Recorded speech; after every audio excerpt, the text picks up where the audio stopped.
C'est comment les gars, on dit quoi?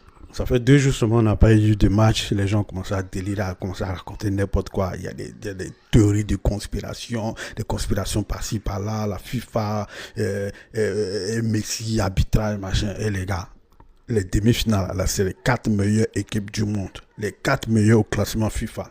Et même plus loin que ça, quand tu prends la France et l'Argentine, c'est les 2 derniers finales, les 2 derniers vainqueurs de la Coupe du Monde. L'Espagne, c'est le champion d'Europe en titre. Et l'Angleterre même, dont qu'on néglige là même, c'est l'équipe qui a été 2 fois finaliste d'Euro ces dernières années. Donc c'est les meilleures équipes du monde. C'est les équipes qui se sont préparées, qui sont arrivées là avec tout ce qu'il faut, techniquement, individuellement, savoir-faire, ils ont tout. Ils sont bien supérieurs aux équipes africaines. On ne remporte pas une Coupe du Monde parce qu'on l'a décrété, parce qu'on l'a voulu.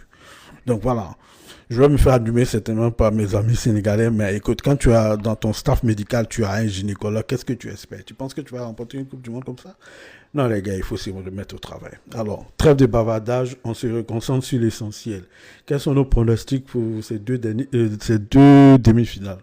Alors, la France face à l'Espagne, moi je vois clairement l'Espagne passer parce que ce match-là me rappelle la Côte d'Ivoire, la demi-finale entre la Côte d'Ivoire et l'Égypte en 2008. On avait d'un côté l'équipe de Côte d'Ivoire qui était pétrie de talent individuel face à une équipe égyptienne qui brillait par son collectif. Alors je pense que ça sera la même chose. L'Espagne qui n'a pas forcément des individualités comme l'équipe de France. L'équipe de France sont pas des cadres fantastiques. Donc c'est vraiment ce même schéma-là qui risque de se produire. On risque d'avoir la France qui va buter face à une équipe qui sait défendre collectivement, qui sait attaquer collectivement. Donc moi je vois l'Espagne passer en finale.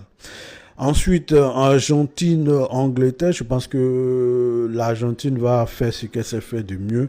Avoir un match qui n'est pas forcément beau, mais qui va se qualifier parce qu'ils ont, comme je l'ai dit depuis le début de la compétition, l'Argentine a la notice, a le savoir-faire. Ils savent comment gagner cette Coupe du Monde-là. Donc, ils n'auront qu'à répéter ce qu'ils ont déjà fait en 2022. Alors, en finale, je vois l'Espagne, par contre, qui va être championne du monde pour la deuxième fois parce que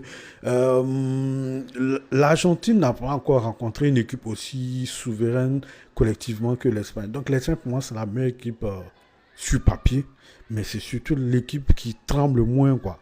Quand on regarde, c'est une équipe qui ne gagne pas avec énormément de buts, mais c'est une équipe qui encaisse très peu. D'ailleurs, ils ont encaissé leur premier but la dernière fois, donc je le vois très bien aller au bout de la compétition, quoi, et être championne du monde. Alors, quels sont vos pronostics? J'entends ça dans les commentaires, les gars.